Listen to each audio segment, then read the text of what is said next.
Bonjour Françoise Colaitis. Bonjour. Vous êtes déléguée générale adjointe de Cap Digital qui vient d'organiser un événement sur le thème du codage et de la création numérique en partenariat avec le CNAM et l'INRIA. Tout d'abord, rappelez-nous ce qu'est Cap Digital.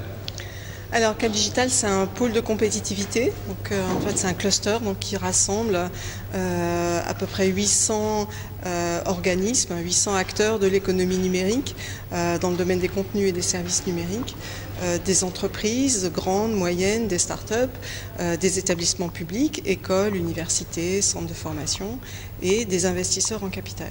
Donc c'est un cluster important dans le domaine de l'économie numérique qui couvre des secteurs marchés aussi divers que les médias, le jeu vidéo, la télévision, la robotique, l'éducation et la formation. Bien sûr, c'est ce qui nous amène ici aujourd'hui, mais aussi la communication, la publicité, le commerce, la distribution.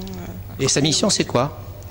Donc sa mission, comme son nom l'indique, c'est de stimuler la compétitivité des entreprises en particulier, donc par la collaboration, par le partenariat, par ce qu'on appelle aussi l'open innovation, et avec différents outils, donc des outils d'accompagnement des entrepreneurs pour accompagner et stimuler la croissance des entreprises, des outils d'accompagnement sur la R&D, pour aider nos membres à monter des projets de R&D qui pourront être financés, et puis des outils de création de communautés, de stimulation de l'écosystème via think tank, réunions de prospective diverses. Et puis nous avons un événement international qui s'appelle Futur en scène, qui a lieu bientôt, du 12 au 15 juin, et nous espérons vous trouver.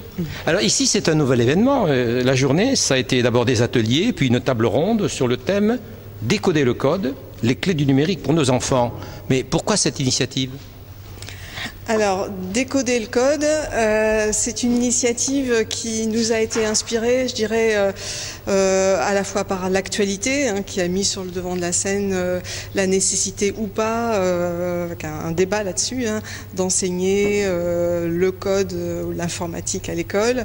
Est-ce une discipline comme les autres ?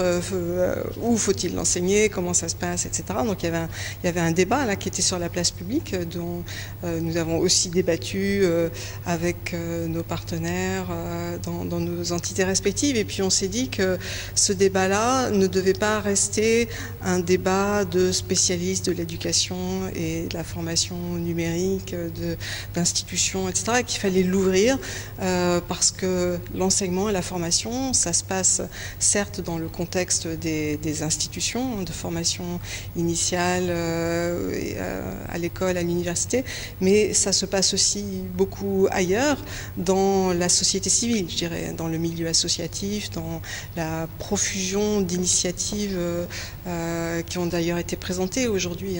C'était tout à fait passionnant par les associations diverses, soit dans un contexte et dans un état d'esprit de littératie numérique, soit carrément dans un contexte d'apprentissage du code.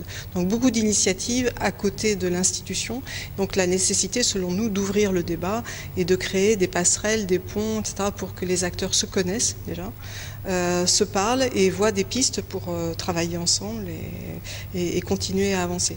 Alors, dans l'amphithéâtre, qui était plein d'ailleurs, on voit effectivement des associations, des entreprises, des startups, des initiatives individuelles d'enseignants qui se sont lancées dans le code, dans l'apprentissage du code, et quelquefois dès le plus jeune âge. Mais en fait, ici, on étaient réunis des gens qui sont persuadés quasiment de la nécessité de cet apprentissage, même s'il y a quelques différences entre elles. L'institution scolaire, l'État, l'éducation nationale n'a pas encore décidé, à l'inverse d'un certain nombre de pays européens et autres, de faire en sorte que l'enseignement du code entre dans l'école. Est-ce que vous pensez que cette journée est un élément qui va permettre à l'institution scolaire, à l'État, de se décider ou de ne pas se décider ? Il ne m'appartient pas de dire à l'institution et aux décideurs ce qu'ils doivent faire. Je pense que l'objectif de la journée d'aujourd'hui, c'était marquer une étape, marquer peut-être quelque chose qui peut être le point de départ d'une réflexion collective. Et ça me paraît structurant. Encore une fois, faire en sorte que toutes les expériences des uns et des autres s'éclairent, qu'on puisse partager les bonnes pratiques et avancer, c'est important. Je pense que ce qui est important aussi, c'est de collectivement mesurer l'ampleur des transformations à accomplir dans l'institution comme dans le reste de la société. Après, avec quel levier, ça ne dépend évidemment pas que de nous, mais apprécier l'ampleur de cette transformation et échanger sur les choses qui marchent pour faire bouger, les programmes qui réussissent, la stimulation, les différentes initiatives qui font bouger les choses et qui font avancer.